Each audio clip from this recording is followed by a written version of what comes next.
I'm Michael Martinez, and this is Raw Hobbit here at MerpCon 5, the last of the MerpCons. Next year, we will be at Tolkien Moot, the new Tolkien Moot as opposed to the old Tolkien Moot, which has nothing to do with what we're doing here. We're talking about Hobbit stuff. So, Chris, would you introduce yourself, please, without looking at the camera? Hello, my name is Chris Wade, and I'm here to answer questions that Michael may have and to add to the atmosphere. Thank you. Did we hear Chris? Did that come through okay? Do I need to lean forward or not? It's actually working pretty well. Okay, as long as he projects, so he's fine. Stop leaning forward, because when I bring the ladies up here, they're going to think I'm being forward. So, Chris, when did you first read The Hobbit? 20 years ago. 20 years ago. It's been much longer than me. Much a long time. I first read The Hobbit 34 years ago. There are Hobbit fans who were not alive when I read The Hobbit 34 years ago. There are Hobbit fans who are not alive now, who weren't alive then when I read The Hobbit 34 years ago. I was alive though. Well, there you go. So that's cool. Is there anything about The Hobbit that you would like to see in the upcoming Guillermo del Toro movie? This is good as I want to get on the name, sorry. The upcoming movie? Movies. You know they're making 2 movies based on The Hobbit. I'd like to see Smaug thing. Smaug, that will be in the outtakes. Okay? Extra scenes. Extra scenes that they're going to have those. Okay? Do you know who they're going to have in The Hobbit? You don't? No, Okay. I don't recall. Hugo Weaving is going to play Elrond in The Hobbit. You didn't know that? Ian McKellen, Sir Ian McKellen, he's going to play Gandalf. And rumor has it he might also play Radagast, but we don't know. What do you think of that? Would you like to see Radagast in The Hobbit? A brief moment. That's cool. That's cool. Have you ever played? Since MerpCon is a role-playing convention, have you ever played a Hobbit adventure in like the time frame of The Hobbit? Yes, I have. What'd you play? I don't remember the details many years ago. Well, I mean, which character? What kind of character? It was just a type of Hobbit. I don't remember the details. It was a Shire adventure. A Shire adventure? Were there dwarves? No, there's only hobbits. What do hobbits do in the Shire when they're on an adventure? They eat. They sing. They talk about fairy tales. Did they go pluck the old took spear? Tookling? Probably. Steal vegetables. Steal vegetables? Mushrooms? Never leave the area. There is no Hobbit adventure in the Shire that's complete unless you steal mushrooms from Farmer Maggot, right? Yeah, of course. Okay. Forgot And about that. you have to take on his dog back and win without hurting the dogs, right? Yeah. Okay, cool. Well, Chris, I want to thank you for joining us here on Raw Hobbit. It's my pleasure. And you're more than welcome to go back to the audience, and I'll pick somebody at random. Thank you very much. I'll tell you what, you pick someone. Oh, you are very welcome. I want you to pick someone at random to come sit in the hot seat.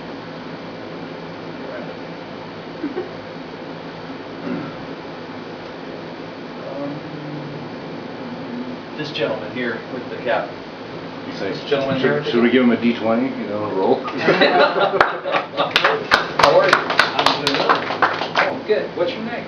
Marty Lamses. Marty Lamses. Lamses. Marty Lamses. And what brings you to MerpCon? Playing Merp. And how do you like it so far? So far it's been a lot of fun. What are you playing? Today we're playing some Harn-based Middle Earth. Then last night we played some ice. Is Harn in the south or the east? Harn is the system that's used to play. Ah, okay, thank you. It's not everybody up here knows that. That's it. To be quite honest, I've never played Harn, so I have no clue. You know, Hawk has said Harn this, Harn that. He's done no harm to me, but still, I can't harness the knowledge that I need to talk knowledgeably about Harn. It's too hard for me. So, what do you do in hard? What is it like? It's just a different combat system, different skill set system. Or combat system, you mean it's like more complex, less complex? It's probably a little more complex than regular D20. Almost everything's more complex than regular D20, though, That's right? true. I mean, is it as complex as, say, Rollmaster? No, but not. It's a step below. Okay, well, so when was the first time you read The Hobbit? I was about 12, so that would be 37 years ago. 37. That's older than me, man. Sorry. You don't look older than me. I don't. Well, I appreciate that. You're not the first to say. That's cool. That's cool. Well, you know, whatever you're doing, keep living it. Let's work it. So what'd you think of The Hobbit? I loved it. It was great. I actually read that before I really knew that Lord of the Rings existed. I just happened to this book, which is taken by it. When did you first worry about whether orcs were mentioned in The Hobbit? I don't think I ever did. It's never come up in any of your Tolkien conversations? No. Not really. Really. Do you know that goblins are mentioned in The Lord of the Rings? Okay. So you're not aware of this big controversy that some Tolkien fans have about, you know, are orcs mentioned in The Hobbit or not? I think I heard a rumor of this some time ago. It was one of those things I don't know. Do you think Smaug was the last of the dragons? Probably not. There you go.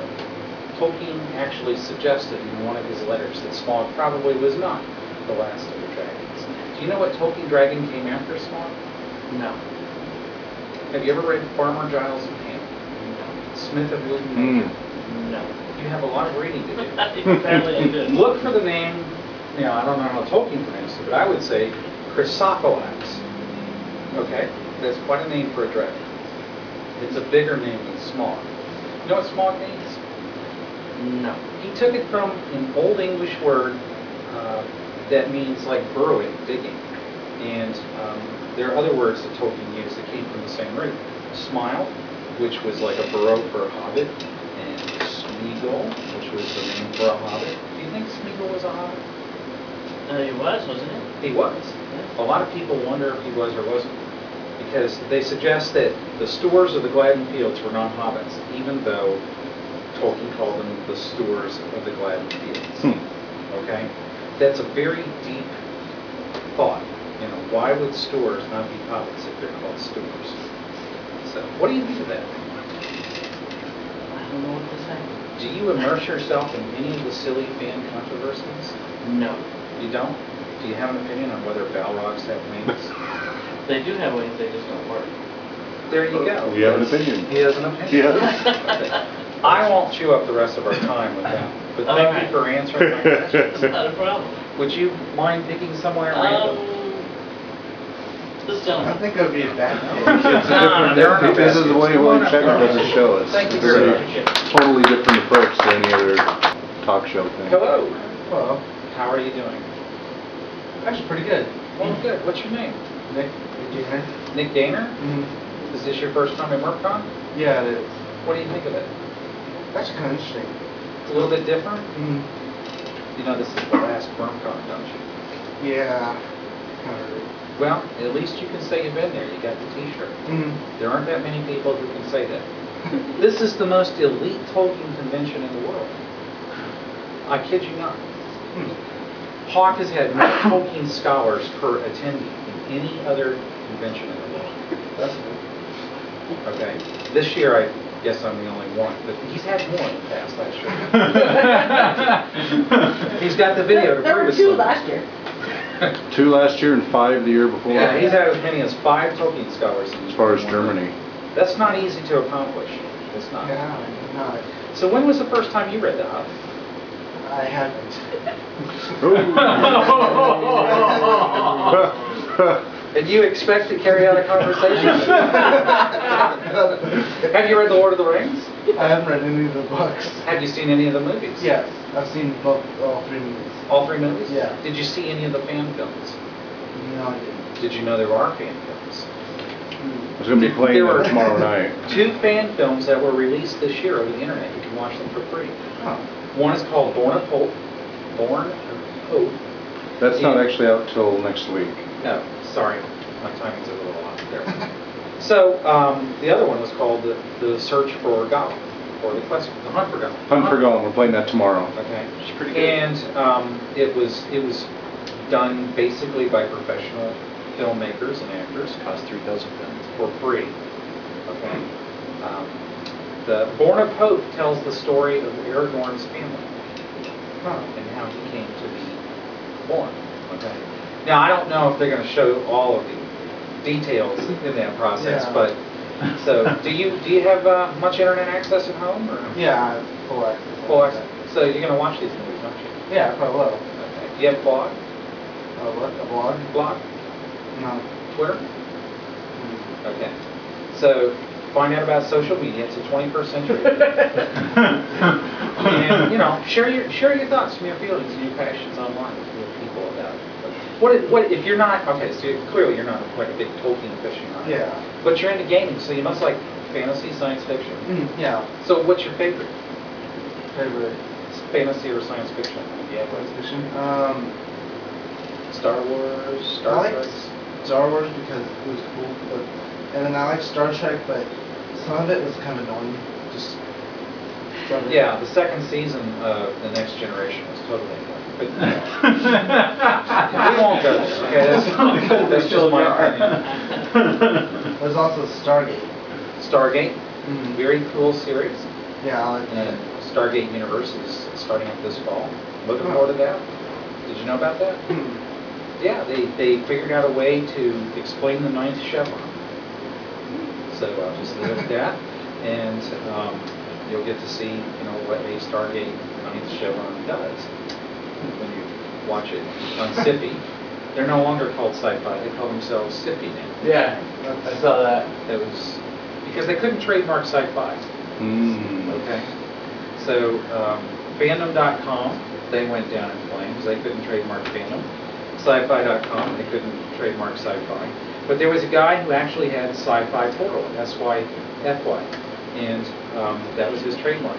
It's my understanding that they bought it so that they could rebrand themselves as sci-fi or Sci-Fi. I think people would probably call them Sci-Fi. So what are you doing here at MerpCon? Basically enjoying the role playing with different game master. Different type of Yeah, game master. GM. GM. What are you playing? What kind of character? For today I was playing a hunter. Kind of funny for the female. But yesterday I was playing actually a hunter as well, but male and So now you've seen both sides of the coin. yeah. Well, somewhat. Well, they have different perspectives and things like that. I mean, it's all about role-playing, projecting yourself into a different persona, right? Okay. I mean, they say I'm a little bit psychotic. They won't let me play characters anymore. Yeah, we learned a lesson on that one. The first time I came to MerpCon, I took a wall of fire and did it sideways. Burned the bad guy's hair. That was awesome. Hawk told me that I was just supposed to find the hole in the ground so that we could escape out of the prison. So we spent the next 2 game days fighting these guys who thought that they had incapacitated us. So for some reason, he's just never let me play in one of the games that he's run. I don't know. What are you doing? That's not why. Is there anything that you'd like to say? Just something you'd like to share with people around the world, on the internet, an audience of millions? No. Okay. Not really much. I'm good with that. Everybody has a first time. Mm. Thank you very much for talking with me. And would you mind choosing the next victim of the audience? Yeah. What was that? Lazy. From Ardemir, about Tolkien scholar is a relative term. It's all in the family. He says, well, some people would use that only for people who write papers for MythCon. Well, those people don't exist, though. So, hello. Hello. How are you? I'm good. How are you? I'm good, thank you. Good. Thank you. Are you sorry I asked you the same 2 questions that? No, that was just one question. But I said the same 2 things that I've said to other people. Are you keeping up with me? Yes, actually. Good. So what's your name? Lacey Hubbard? Lacey Hubbard. Yeah. Not related to Elrond. No, not so much. Not so far as you know. I don't think so. Okay. Have you gone into your family history and I have not, like Grandpa has. what did he find? Nothing that connects us to L1 Hubbard back to the early 1700s. I have a family connection to the Duke of Wellington, the guy who defeated Napoleon. Nice. He was more accomplished than me. You know, He was a dude. I'm mostly, people call me PETA an awful lot. oh, Peter? PETA. My name's Michael, but they call me PETA, so I don't know. At any rate, genealogies were very important to Tolkien, you know that? Not his genealogy, but genealogies for his characters. And how many genealogies did he do for Hobbit families? Don't know. Yes. 3. That's close. He likes me. He liked it. Can you name can you name any of the Hobbit He likes families? this Baggins and whatever. Baggins was whatever, yeah, one. The Tooks. And that's it. Oh, And then there were the Brandy Bucks and the Old Bucks and Gardeners of the Hill. What? The old bucks and the brandy bucks were the same thing. Well, different names. They all come together. It's about evolution. Did you know that the Lord of the Rings was about evolution? Do you think it's about evolution? Yeah, actually, I kind of do. Do you think that Tolkien believed in evolution? I don't know Tolkien enough, but I can see from a postmodern perspective how... What was Tolkien's profession? He was a philologist. A philologist. What does a philologist do? Study languages? He doesn't just study languages, though, does he? He studies the way languages evolve. Okay. So a very interesting question came up on the internet a couple of weeks ago. Somebody said, would Tolkien have been comfortable with the idea of evolution? He had to be, because he was a philologist. Okay. You know, there might be some Catholic principles that Tolkien would have to wrangle with, but he was a philologist, and he believed in the principle of evolution, which is basically that systems change and grow and evolve. So you didn't know that, did you? But you could have put that together. Maybe. So when was the first time you read The Hobbit? 96. You were ready for that question, weren't Yes, you? I was. How did you? Fourth grade, you know. So was it like a class assignment? Yeah. Did somebody, like a friend, give it to you? My uncle gave it to me. Told me I had to read it, so I did. And was he like just trying to get you to calm down, or?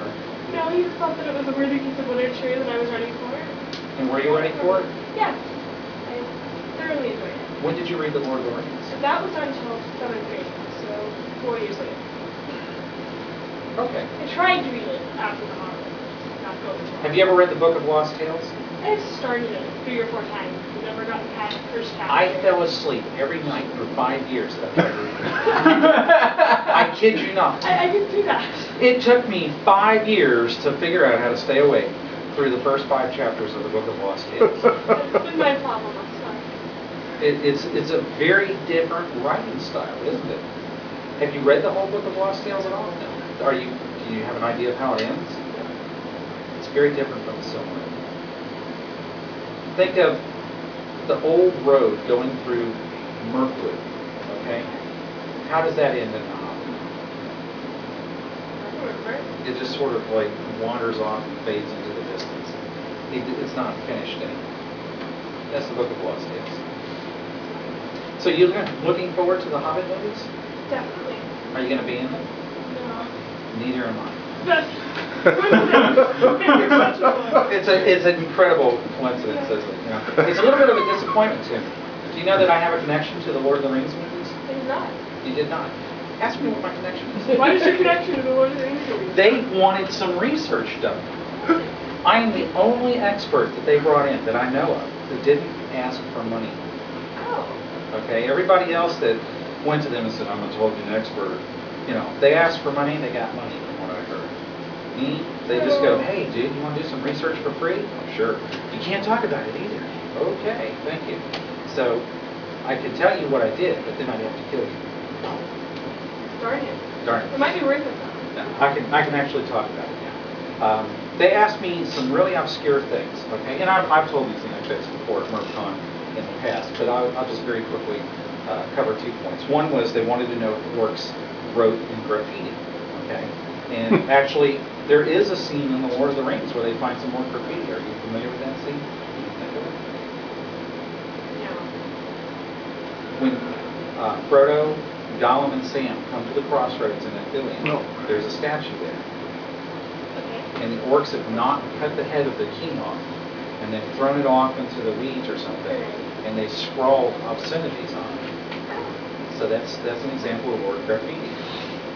And one of the other things that they asked me about, they actually asked me about several things. I did about 6 months worth of research. One of the other things was Aragorn's sword. They wanted to know what it looked like. And there is actually not a whole lot of detail about Aragorn's sword in the Lord of the Rings. Do you know who made Aragorn's sword? Oh, wasn't it? Are you sure? No. Okay. Do you know the elf's name? No. Do you think the elf was named? I seem to have a vague recollection of yes, but it's probably wrong. So, You're correct. It's wrong. Okay. Most people would say Aragorn's sword was made by Telchar of Nogrod. Telchar of Nogrod was a dwarfsmith who made the sword from which Aragorn's sword was made. It was actually an elven smith in Elrond's household who took the shards of Narsil, the original sword, and reforged them into the sword that Aragorn carried. So a lot of trivia contests have been tricking people by asking that question. Because everybody goes, oh, it was made by Telchar of Nogrod. No, it wasn't. It was made by an unnamed elf in Elrond's house.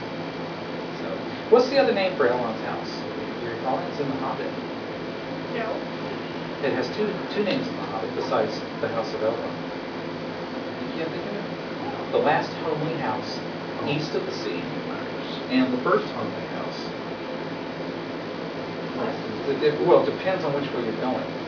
Okay, so if you're going this way, it's the last. Here's the sea. You're going this way. It's the last homely house. Okay, and if you're coming from the Wilderland and you're going this way, it's the first homely house.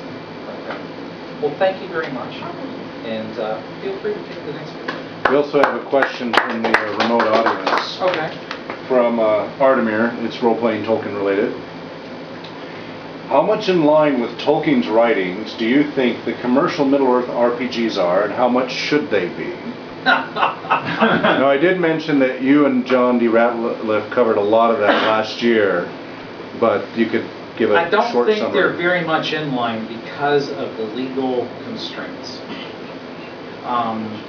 And because of the legal constraints, I really don't think they should be that much in line because then somebody would lose a lot of money in a lawsuit or something. So that's the only answer I can really give you. That's why there's multiple community versions out there.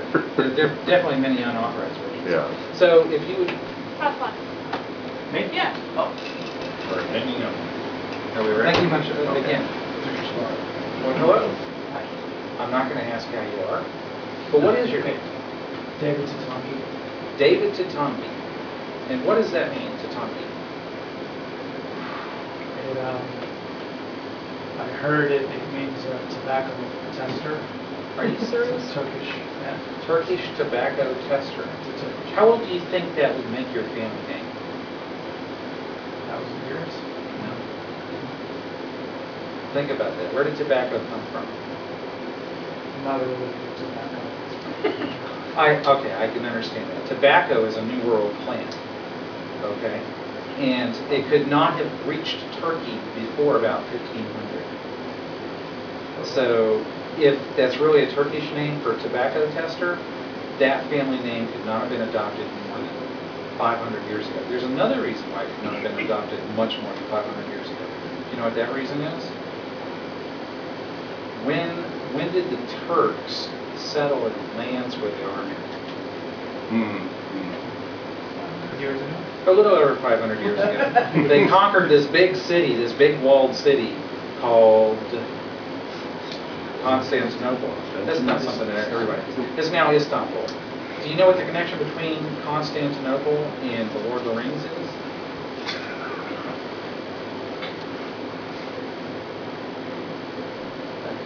No. Okay, well, it was formerly a Greek city called Byzantium, right?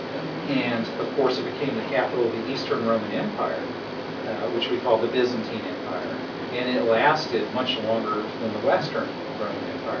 And many people compare Gondor and Minas Tirith to the Eastern Roman Empire in Constantinople. Why would that be? Why would that be? Probably because Tolkien himself alluded to such a connection. But there are a lot of reasons for why it makes sense. Tolkien used real-world models to build Middle-earth, and Gondor just sort of has a Byzantine, medieval, pseudo-modern feel to it, Okay. without all the airplanes. So, do you know what another connection is between your name and the Lord of the Rings? Not at all. Tobacco. Oh, So your family are pipeweed testers, dude.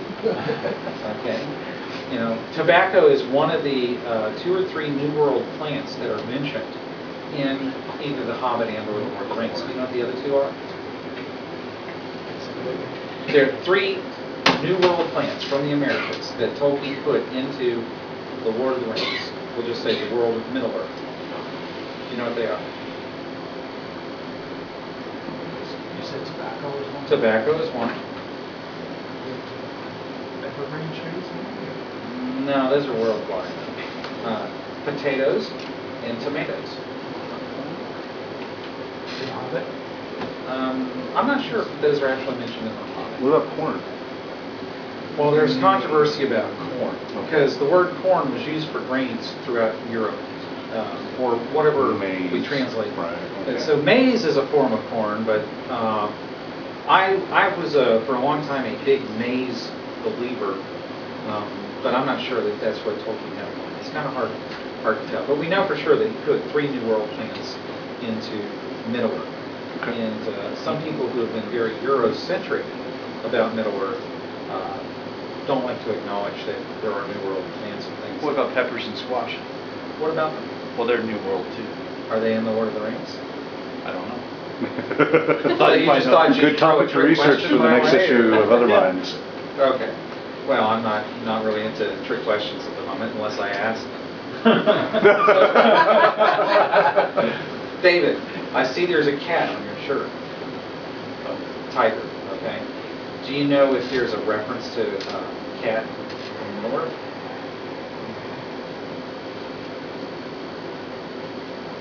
Some of the characters in every had Well, Aragorn refers to the cats of Queen Belruthiel. Oh, right. Okay. So I was interviewed by Wired magazine some years ago. We were going around interviewing Tolkien fans around the country, and when the reporter came out to my house, I was sitting on a laptop answering a Tolkien question online. And he goes, well, "What was the question about?" And I said somebody wanted to know if there was a reference to a lion in Middle-earth. And he goes, "Well, that's interesting. Is there?" And I said, "Yeah, there's one." "Do you know what that one reference is?" "Well, I challenge you to go home and find out." Which one? It would probably be in The Adventures of Tom Bombadil. Okay. Look for the line reference, Jim. So Tolkien referred to a lot of things. When was the first time you read The Hobbit? 32 years ago? So that makes you a young whippersnapper compared to me. What'd you think of it at the time? It's exciting, scary. I saw the first or the TV show. The Rankin Bass Yeah, things with the ugly elves. Yeah. I actually thought it was pretty cool, except for the ugly elves. It was a simpler time. I'm sorry. So Can't just remember anything looking not ugly. Elrond we thought looked pretty cool. He was the most human-like of the elves, although he didn't look human at all. He just had a face that didn't look And horribly distorted. sparkly things floating around his head. Yeah, there was no Arwen, so no beautiful elf princess. Not that she's in The Hobbit. Okay, so don't look for her in The Hobbit. Although they do mention a fairy princess in The Hobbit. Only if you want to. So, who was your favorite character in The Hobbit? Yeah.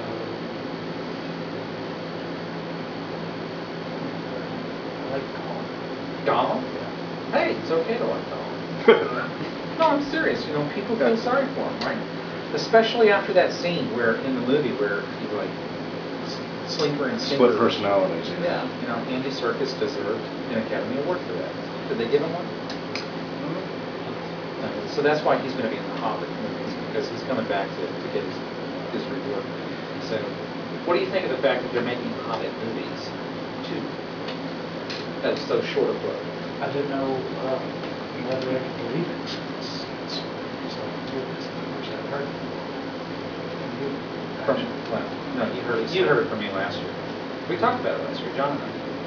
It's been rumored for so long though, hasn't it? That's great. That's a good director. Guillermo del, I can't pronounce his name, but I like the Hellboy movies. He must be good, right?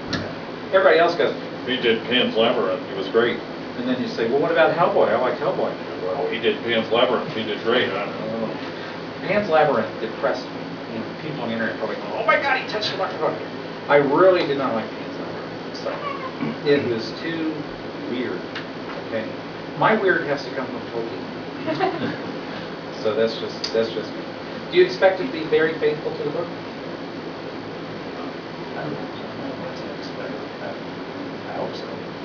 Do you know what the connection is between Del Toro and Jackson in terms of their styles? Their movie-making styles? They're both weird. Okay, well, they're both imaginative. They both like monsters. And do you know what one of the things was that Peter Jackson was most proud of about the Lord of the Rings movies? Trolls. No, those were statues. No, the spider, the giant spider. Shelob. Well, so what do I think of Tolkien's legend of Sigurd and Gudrun? I have not read it yet, so I don't have an opinion on it. Okay. I do expect to own a copy and to read it. More questions from the royal audience. Oh, okay. What do you think about the latest Tolkien-related publications, such as The Legend of Sigurd and Gudrun, and the fact that a lot of Tolkien-related books are still being published? And also, he says it's said that Arnor and Gondor are kind of a parallel to the Western Roman Empire and the Eastern one. Was that a statement or a question? That was kind of a statement, but just your thoughts on it. Well, so what do I think of Tolkien's legend of Sigurd and Gudrun? I have not read it yet, so I don't have an opinion on it. Okay. I do expect to own a copy and to read it, but... How about this general question about that there are all these books still coming out on Tolkien? I think that there will still be books coming out on Tolkien for many decades to come, particularly since not all the Tolkien materials have been published yet. I don't know if you could call them writings at this point. It's more like notes buried in Marquette University. Although someone did find a collaboration between Tolkien and C.S. Lewis. Right, we talked about that last week. We talked about it on Middle Earth Talk Radio in our latest episode, which is now available on the internet. So be sure that you listen to it. So hello. Hi, And I want to know what your name is. I'm Jackson Marchant. Bless you. Marchand. That's French. Yes. And are you aware that Tolkien was not very fond of the French language? I could imagine. So, well, that's okay. I won't hold that against you. Do you know what marchand means? It's merchant. Merchant. Yep. So you come from a merchant family. Is your family still merchandising?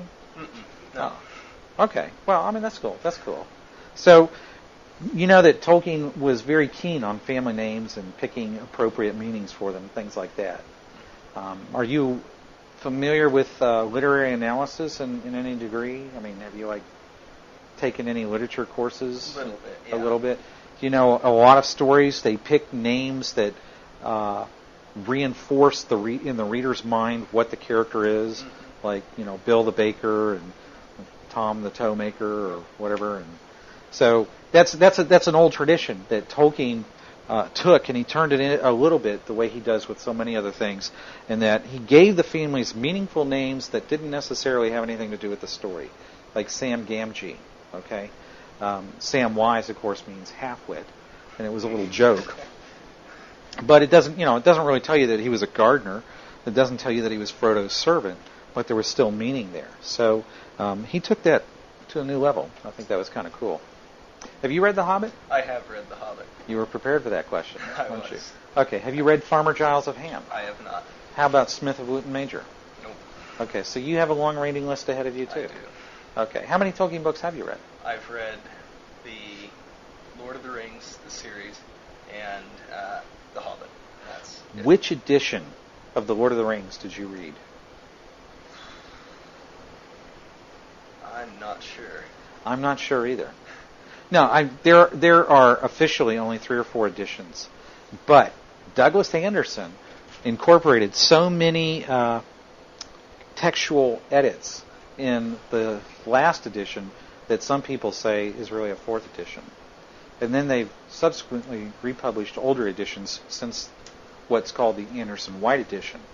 And if you read it in paperback, you probably have not read the Anderson White edition unless you read the paperback version of that. Does that make sense? Mm-hmm. Okay. I don't try to keep it straight either. There's only about 2 people in the world who can keep all the Tolkien books straight. One of them is Douglas Anderson. You know who the other person is? Wayne Hammond. Okay? They've actually collaborated on the Tolkien bibliography. And if you ever want to go insane, then go collect Tolkien books based on their bibliography. It's sad when you can compile an entire book that does nothing but list all the various editions of somebody else's book. Okay? That's a really shoddy publishing history, in my opinion. I touched the microphone again. So, do you have any questions for me? Is there, if there's one question you could ask me that you absolutely had to have the answer to, what would it be?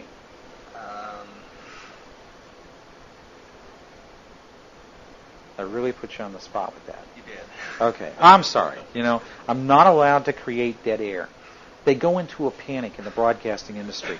When I was a teenager, I got a summer job at a radio station, and I was sitting in another room outside the booth, and the DJ came out to talk to me and put a long song on there.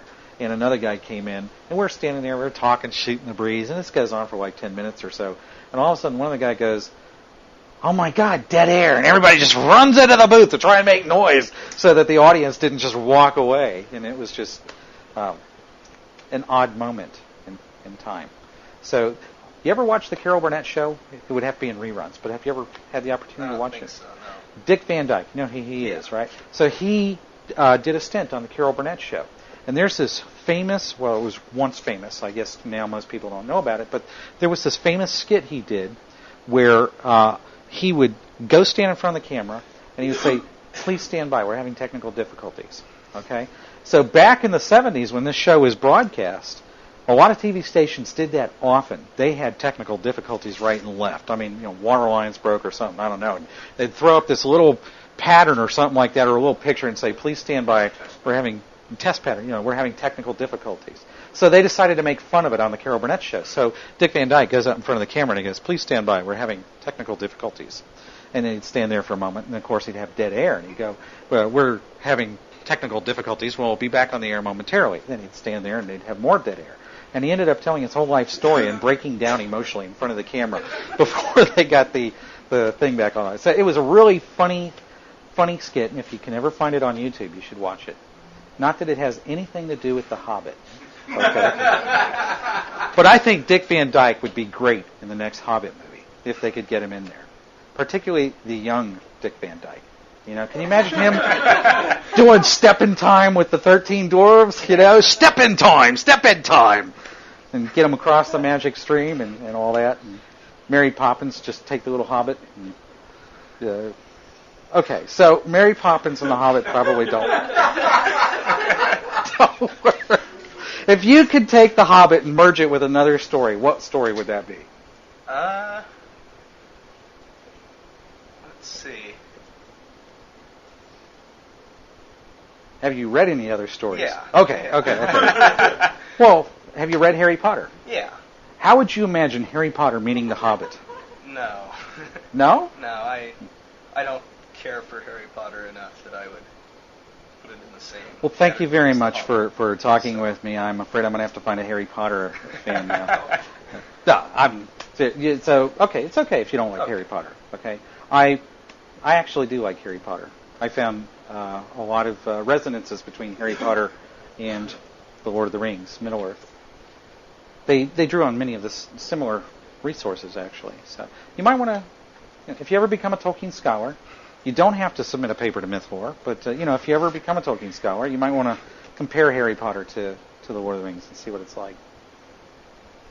You don't have to become a Tolkien scholar, okay? So don't look worried, okay? Thank you very much, Jackson. Thank you. And I hope you had a good time here. Here's a question from the online audience. Okay. What do you think there's a rift between people engaged in Tolkien-related activities on the web and people active in real life Tolkien societies? A rift meaning that there's not much contact between the two groups. He's taking my picture. Okay. Yes and no.